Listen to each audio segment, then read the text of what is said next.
नमस्कार. आपल्या सगळ्यांचे महाराष्ट्र सोशल न्यूज चॅनलमध्ये हार्दिक स्वागत. चला वळूया तर एका नवीन बातमीकडे. आजची बातमी. धुळे शहराच्या सौंदर्यीकरणात भर घालणारा एक आगळावेगळा प्रकल्प नागरिकांच्या सेवेत रुजू झाला आहे. शहरातील वन भवन समोर आणि फाशी पूल नजीक साकारलेल्या सूर्यनमस्कार मुद्रा या भव्य प्रकल्पाचे मान्यवरांच्या हस्ते उत्साहात लोकार्पण करण्यात आले. आमदार अनुप अग्रवाल यांच्या स्थानिक विकास निधीतून तब्बल 50 लाख रुपये खर्च करून सूर्यनमस्काराच्या 12 आसनांची प्रतिकृती येथे उभारण्यात आली आहे. या अनोख्या उपक्रमाचे उद्घाटन माजी केंद्रीय संरक्षण राज्यमंत्री तथा माजी खासदार डॉ. सुभाष भामरे आणि स्वतः आमदार अनुप अग्रवाल यांच्या हस्ते करण्यात आले. या प्रसंगी धुळे महानगरपालिका आयुक्त तथा प्रशासक नितीन कापडणीस आणि भाजपा जिल्हाध्यक्ष गजेंद्र अंबळकर यांची प्रमुख उपस्थिती होती.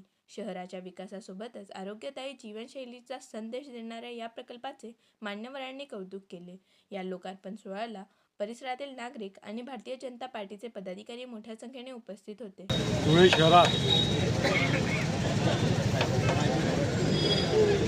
वचनपूर्तीची सुरुवात झालेली आहे.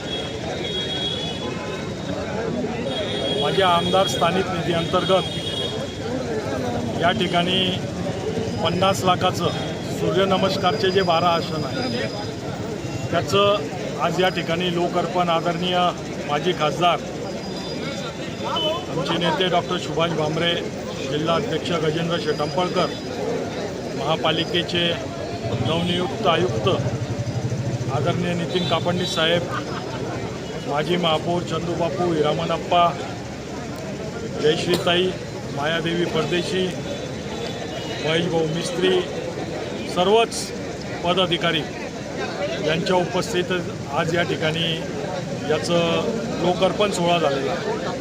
तसंच समोर आपल्याला एक अतिशय सुंदर असं पोलवर LED कवर दिसतं आहे.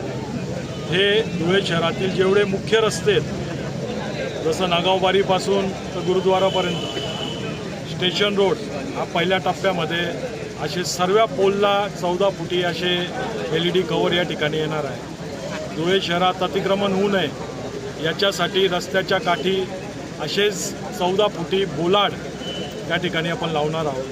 टप्प्याटप्प्याने सर्व कामांना आता सुरुवात झालेली आहे. मग ते मॉल असतील, विविध ठिकाणचे पाचकंदीलचे मार्केट असतील, या सर्व गोष्टींना सर्व धुळेकरांना 1 ते 1.5 वर्षात या धुळ्यात बदल होताना दिसेल. माझी धुळेकरांना विनंती आहे का आपण फार चांगले कामं या ठिकाणी करत आहोत. याची देखभाल आणि निगा या प्रत्येक जनतेचं काम आहे, त्यांनी राखावी आणि काहीतरी चांगलं केल्यानंतरच या शहराला काहीतरी चांगलं वाटेल. परंतु विरोधकांचं काम आहे कोर्ट कचेरी करणं, त्यांना लगलाभ हो, त्यांनी करत राहू, परंतु आम्ही विकासाचे काम या शहरात करत राहू, एवढंच या प्रसंगी सांगतो. जय श्रीराम. बातमी आवडल्यास चॅनलला लाईक व सबस्क्राईब करा व दररोज अशा नवनवीन बातम्या पाहण्यासाठी चॅनलला फॉलो करा. धन्यवाद.